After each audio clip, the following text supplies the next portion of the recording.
Okay, so I made it to the top of the old Prospector trail, and this is where the old Chromium mine used to operate. There's some footings over there in the embankment.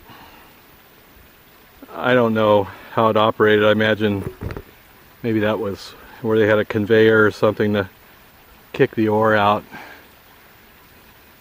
And then there's another structure up there. Well, let's just go up and take a look at it. This is stepped. You can see it's terraced. So, good hike. Nice and steep. Definitely winded me. Let's go around the bend here and get closer to this. See what we got. I think this chromium operation, as I understand it, functioned around World War II. They needed chromium for military purposes. One being chrome-lined chambers on rifles and different firearms, so the cartridges wouldn't stick. But my understanding is that this mine was not very productive. Didn't turn out a lot of ore, and you know, probably anything was good for the war effort, but I don't think it was a moneymaker for anybody. And it shut down pretty quickly, I think, after the conflict. There's been cattle ranching up in these hills.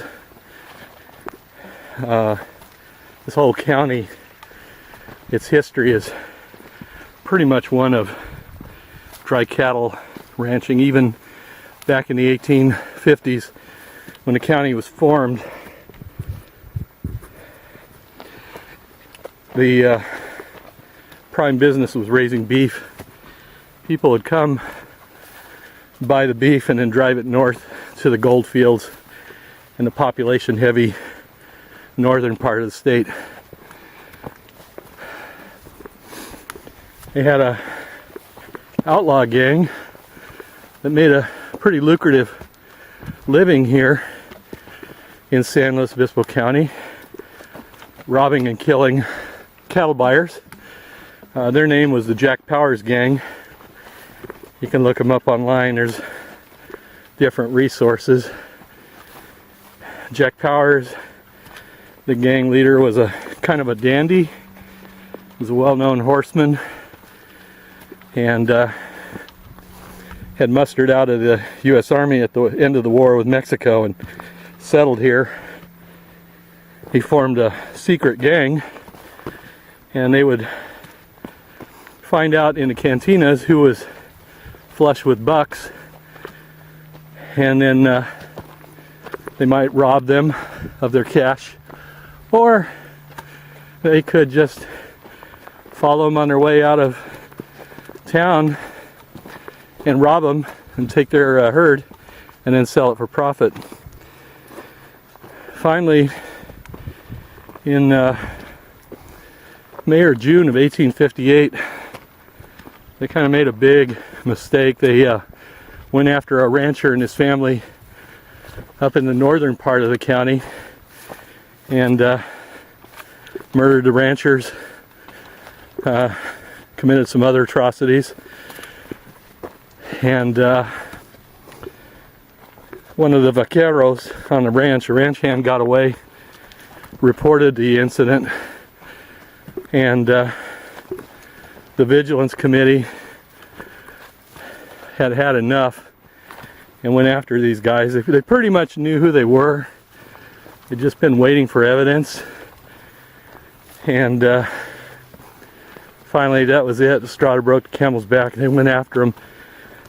Finally, in June of 1858, they cornered members of the gang out in a willow thicket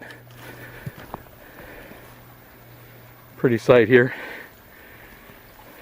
A willow thicket on the Rancho Cañada de los Osos, the ranch of the Valley of the Bears, which is now a community.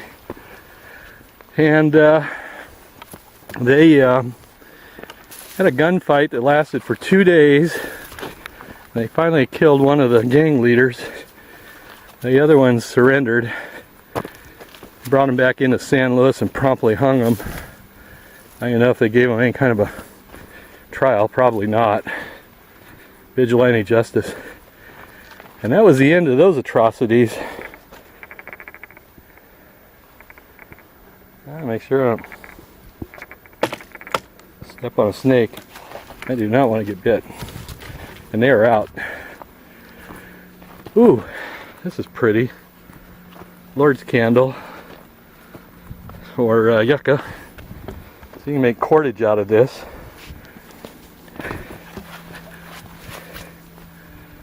Isn't it just beautiful? Wow. There's a lot of native plant life around here. It's just gorgeous. Okay. Where is the chromium mine? That's the big question.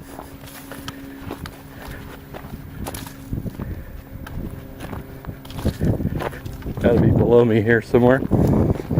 As we've rounded the bend, we were looking at it, so it's gotta be right over this rise. That looks like tailings there. Big pile of tailings. And we got a sign here. The old Prospector Trail. Okay, we just completed that. Let's go this way. Whoa. Okay. Starting to see chromium ore here. You can see that's man, that's heavy. Holy cow.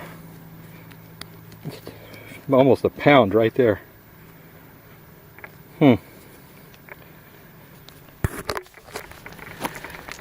Okay. Let's take a look around here. I think we got it. I think we got this. Today on YouTube, get lost with Bushcraft Woods Devil. Most of my friends that know me know I have a very poor sense of direction. And they also know that I am notoriously bad for planning for bad weather.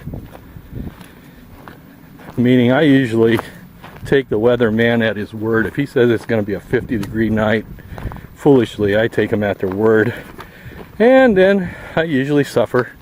It usually becomes 10 or even 20 degrees cooler than I'd expected. And I can't even tell you how many of my friends have generously donated sleeping bags and blankets and all kinds of stuff out of sheer frustration with me. If you want to receive lots of gifts, let your friends know what your stupidities are. Yeah, okay, so here's the footing of something. There's a wall here. Kind of wraps back around in there. It's a big concrete wall. And looks like some metal tracks here at one time. More footings. Some kind of a vault down here.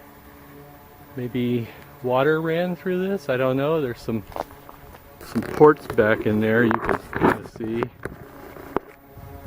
coming out of that concrete wall. There's a shorter wall right in front here. Probably somebody out there that has experience in mining has knowledge of how this might have operated. And then here's some more footings down here. They're kind of terraced and stepped off, so there's probably, well, there's an old, very old tin can down there.